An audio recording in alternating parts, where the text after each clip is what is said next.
and welcome to my presentation on how I would work with the curious incident of the dog in the nighttime by Mark Haddon in English as a second language with young teenagers. I have chosen to focus on language learning, and the competence aims I have chosen from the curriculum are use different situations, working methods, and learning strategies to develop one's English language skills, and identify significant linguistic similarities and differences between English and one's native language, and use this knowledge in one's own language learning. I have broken these down into 2 learning goals. Improve our English vocabulary and syntax skill by studying an authentic English text, and find differences and similarities between English and Norwegian sentence structure. Why I have chosen this book. I teach the 8th grade, so the pupils are 12 or 13 years old, and their English skills vary quite a bit. So I chose this book because the language is not too challenging, so I think my students will manage it, and the chapters are mostly short, so it will not be too hard for my students to read a chapter. The story is also thrilling, which gives them personal involvement, and also the school I work in has a department for children with challenges. So reading a book about Christopher, who has Asperger's syndrome, will help my students understand the children they meet every day. Also, I have chosen this book because it provides authentic material, which is valuable according to Colley and Slater. The curious incident of the dog in the nighttime gives us a varied material to work with, such as drawings, lists, letters, math questions, graphs, travel timetables, and different maps, including mind maps and a street plan. Also, since The Curious Incident of the Dog in the Nighttime is a novel, it gives an opportunity to do extensive reading, which improves one's language skill. Colley and Slater claim that extensive reading increases a learner's receptive vocabulary and facilitates transfer to a more active form of knowledge. And by reading a substantial and contextualized body of text, students gain familiarity with many features of the written language, the formation and function of sentences, the variety of possible structures, the different ways of connecting ideas, which broaden and enrich their own writing skills.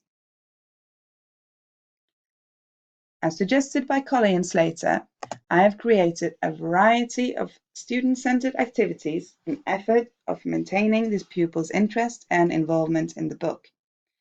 This lesson plan will focus on the front page and the first chapter of the book.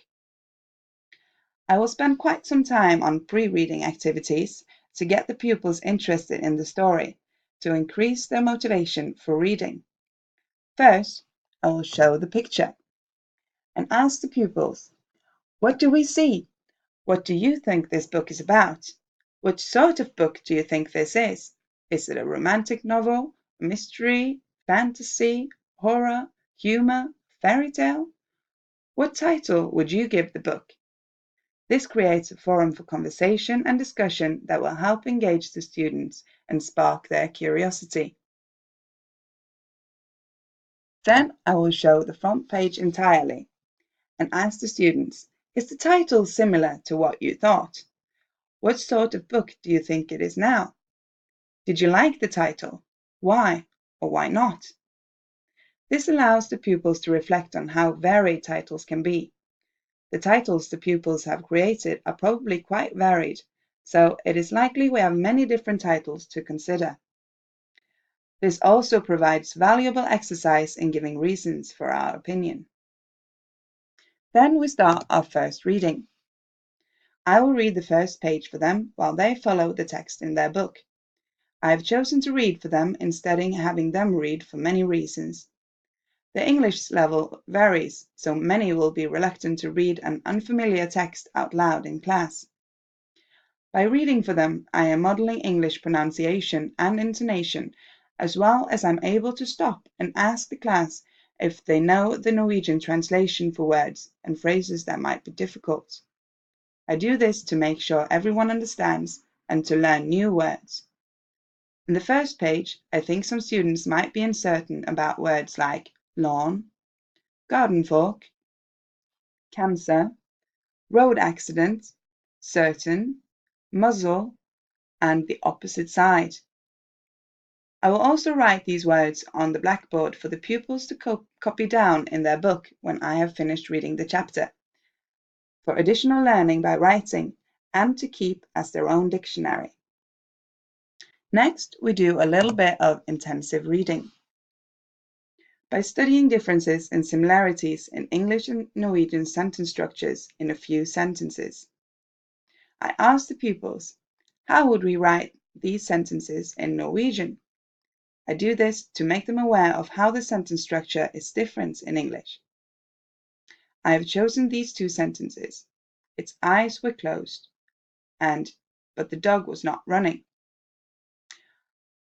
A possible translation to its eyes were closed is øynene til hunden var lukket.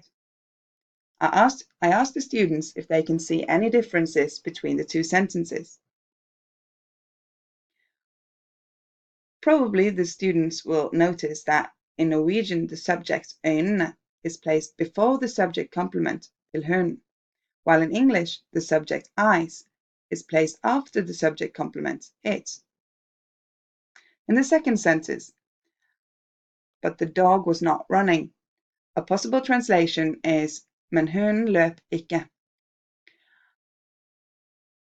The students will probably notice that in Norwegian the verb løp is placed before the negation ikke, and in English the main verb running is placed after the negation not. This sentence also has an auxiliary verb, was, which is placed before the negation. Then we move on to a writing activity. I asked the students, who is the narrator? Why was he or she outside this late? I give them a writing prompt to write a paragraph about what happened before this story started.